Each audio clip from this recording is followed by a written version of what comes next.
आज हम लोग आपकी कक्षा 12 में कवि जगन्नाथ दास रत्नाकर जी द्वारा रचित उद्धव प्रसंग के दूसरे पद्यांश का संदर्भ, प्रसंग, व्याख्या और काव्य सौंदर्य को लिखना सीखेंगे।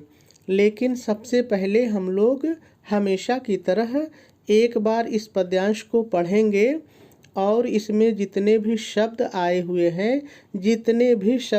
हुए हैं पहले इन सभी शब्दों पर एक नज़र डालेंगे और यदि इनमें से किसी का भी अर्थ कठिन होगा तो पहले उसका सरल अर्थ देखेंगे, फिर उसके बाद हम लोग इस पद्यांश की व्याख्या को सीखेंगे।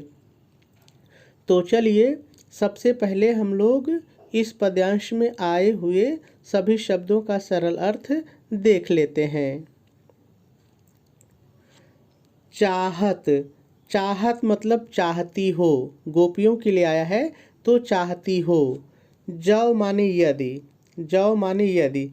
स्वबस, स्वबस मतलब अपने बस में या अपने अधिकार में, दोनों होता है, जो आपको अच्छा लगे एक कह सकते हैं, ठीक है। संजोग, संजोग माने मिलन, संजोग माने मिलन। श्याम सुंदर, श्याम सुंदर माने श्री कृष्ण, श्याम सुंदर माने श्री कृष्ण। क मतलब के, क मतलब के। जोग के प्रयोग में, देखिए जोग के प्रयोग में इसका मतलब है योग साधना में, योग साधना में। हियो मतलब हृदय को, हियो माने हृदय को। तव माने तो, तव माने तो। विलसियो, विलसियो रहे, एक साथ ले लीजिए पूरा। विलसियो रहे का मतलब आनंद के साथ लीन रहना, आनंद के साथ लीन रहना।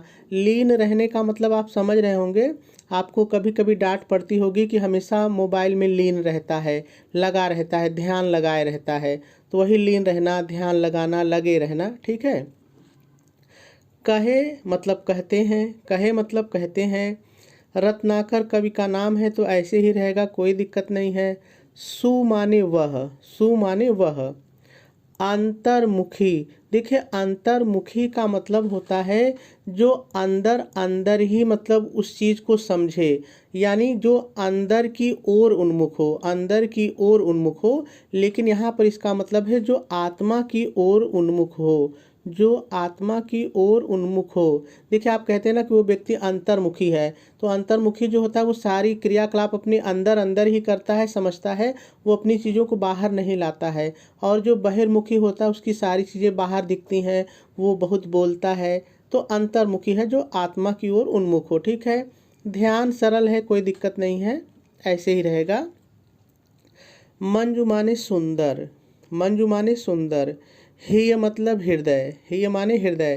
कंज माने कमल, ठीक है। तो लेकिन जब दोनों को साथ लेंगे हिय कंज तो हो जाएगा हृदय रूपी कमल, ठीक है, हृदय रूपी कमल। जगी, जगी मतलब जलती रहती है, जगी रहती है, जलती रहती है। ज्योति, ज्योति माने ज्योति या प्रकाश, लेकिन यहाँ पे जो ज्योति है वो ब्रह्म ज्योति है, क्योंकि जो जो उद्धव है वो निर्गुण ब्रह्म का ज्ञान दे रहे हैं, तो ज्योति का मतलब यहाँ पर है ब्रह्म ज्योति, ठीक है। मैं माने में, मैं माने में। धस्यो रहे, धस्यो रहे का मतलब लीन रहना, लीन रहना। कहते हैं ना कि उसी में धंस जाओ, धंसे रहो उसी में, तो लीन रहना, ठीक है। ऐसे, ऐसे मतलब ऐसे, ऐसे। करो मतलब करो, करो मतलब करो। लीन, इसके पहले भी हम लोग जान चुके हैं लीन रहना, तो ऐसे ही रहेगा, लीन रहना, ध्यान लगाए रहना। आत्मा, आत्मा मतलब आत्मा, आत्मा, आत्मा माने आत्मा को सरल है, कोई दिक्कत नहीं है। परमात्मा में ये भी ऐसे ही रहेगा। देखिए आत्मा मनुष्य के शरीर में रहती है और परमात्मा का मतलब ईश्वर होता है, ब्रह्म होता है, तो ऐसे ही बोलेंगे, कोई दिक्कत नहीं है। जामय मतलब जिसमें, जामय माने जिसमें। जड़ चेतन ऐसे ही रहने दीजिए, जड़ चेतन मत बदलिए, सरल है। जड़ चेतन, जड़ का मतलब होता है जो जड़ हो, चेतन का मतलब जिसमें चेतना हो, तो ऐसे ही बोल लेंगे, कोई दिक्कत नहीं है। विलास, विलास माने आनंद, विलास माने आनंद। विकस्यव, विकस्यव मतलब विकसित होना, विकस्यव मतलब विकसित होना। रह है तो दोनों को जब साथ लेंगे विकस्यव रहे तो विकसित होता रहे, विकसित होता रहे, ठीक है। मोह बस, मोह बस मतलब मोह के कारण या मोह के बसीभूत होकर, मोह के कारण या मोह के बसीभूत होकर दोनों होता है। अभी आपके ऊपर है कि वाक्य आप कैसे बनाएंगे और उसमें क्या बैठेगा, ठीक है। जोहत, देखिए जोहत का मतलब होता है इंतजार करना, राह देखना, इंतजार करना या राह देखना। आप कहते हैं ना मैं उसको जोहते जोहते थक गया, इंतजार करते करते, उसकी राह देखते देखते, तो ठीक है। बिछोह मतलब होता है बिछड़ना, अलग होना, बिछोह बिछड़ना, अलग होना। जिय, जिय माने हृदय, मन हृदय, ठीक है। जाको मतलब जिससे, जाको मतलब जिससे। छोह मतलब होता है दुख, कष्ट, दुख, छोह दुख, कष्ट। सोतव, सोतव मतलब वह तो, सोतव माने वह तो। सब मतलब सभी के, सब मतलब सभी के। अंतर मतलब अंदर, अंतर माने अंदर। निरंतर मतलब लगातार, निरंतर माने लगातार। बस्यव रह मतलब निवास करता रहता है, बस्यव रह निवास करता रहता है, ठीक है। तो सभी शब्दों का सरल अर्थ हम लोगों ने देख लिया। अब हम लोगों को इसकी व्याख्या सीखनी है, लेकिन इसकी व्याख्या सीखने से पहले हम लोग थोड़ा सा इसका संदर्भ और प्रसंग लिख लेते हैं, फिर उसके बाद इसकी व्याख्या को सीखेंगे। तो चलिए सबसे पहले हम लोग इसका संदर्भ लिख लेते हैं।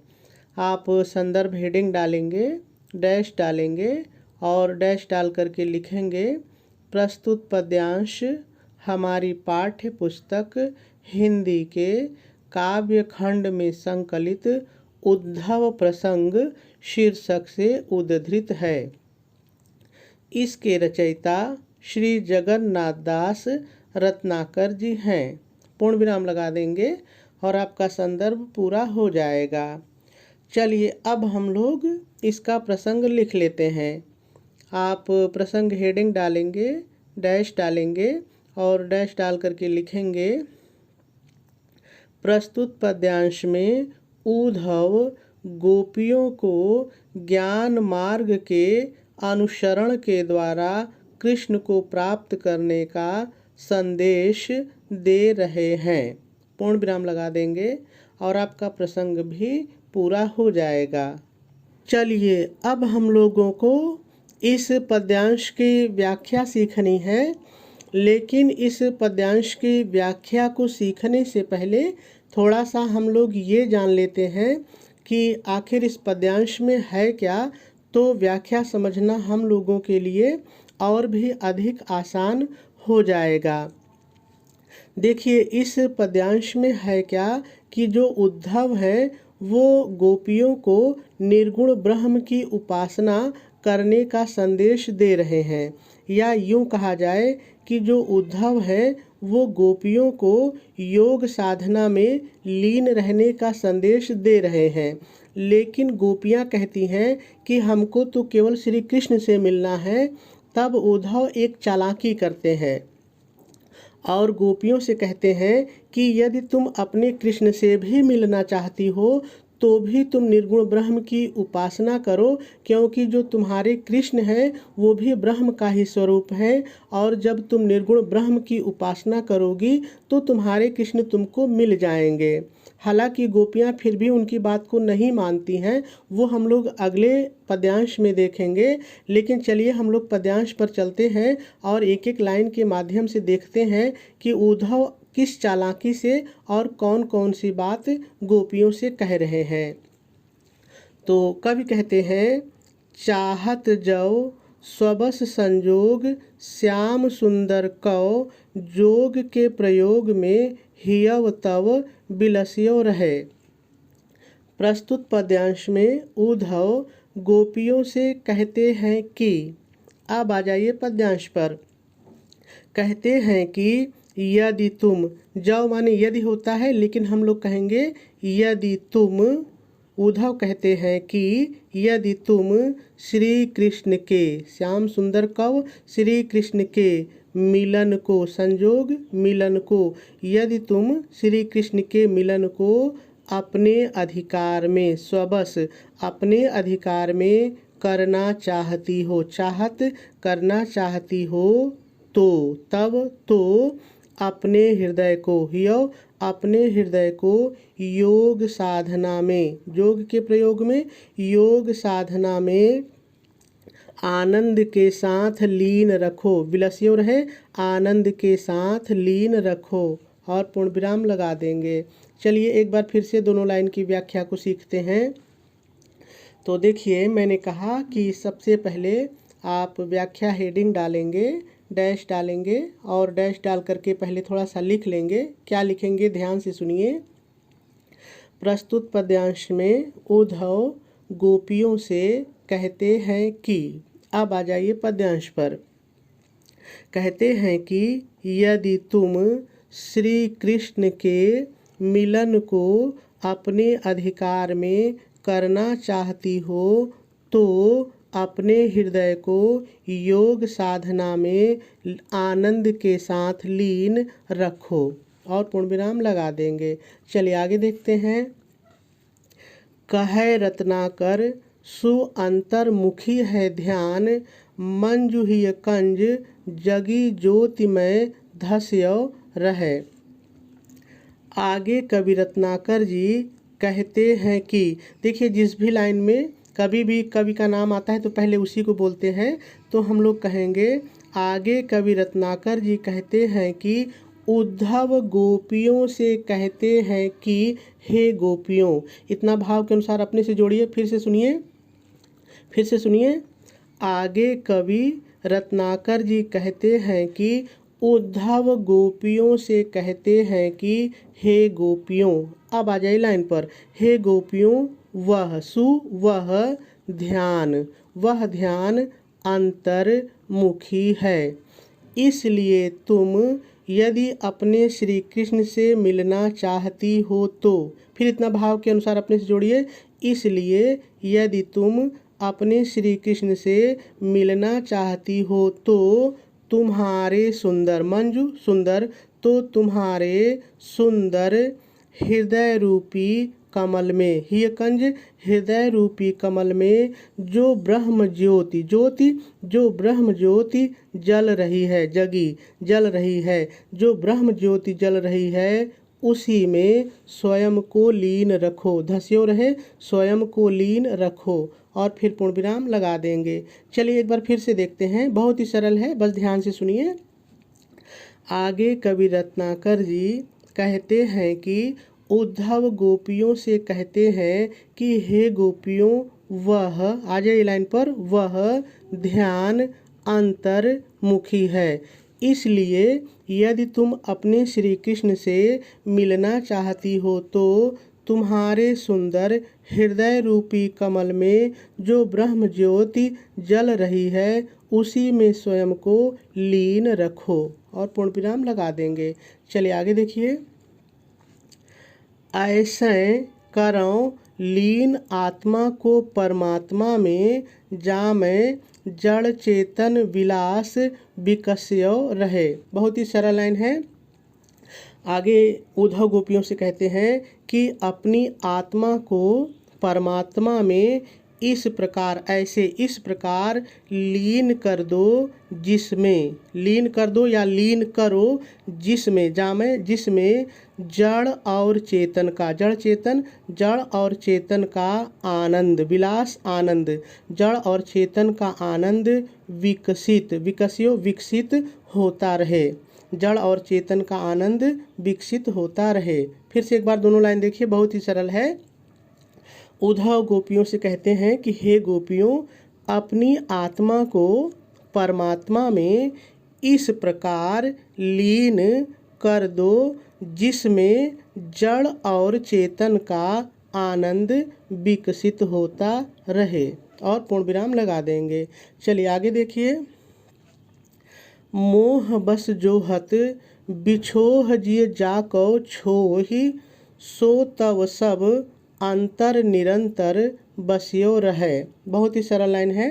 आगे उद्धव गोपियों से कहते हैं कि हो हे गोपियों, जिस कृष्ण के मोह के वशीभूत होकर तुम उनका इंतजार कर रही हो, जोहत उनका इंतजार कर रही हो, और जिस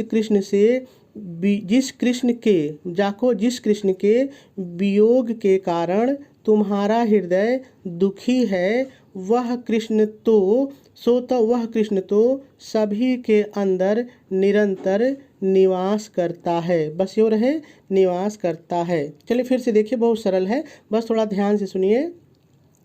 आगे जो उद्धव हैं गोपियों से पुनः कहते हैं कि तुम जिस कृष्ण के मोह के वशीभूत होकर या मोह के कारण जिसका इंतजार कर रही हो, जिसका रास्ता देख रही हो, और जिस कृष्ण के वियोग के कारण तुम्हारा हृदय दुखी है, तुम्हारा हृदय दुखी है, वह कृष्ण तो सभी के अंदर निरंतर निवास करता है।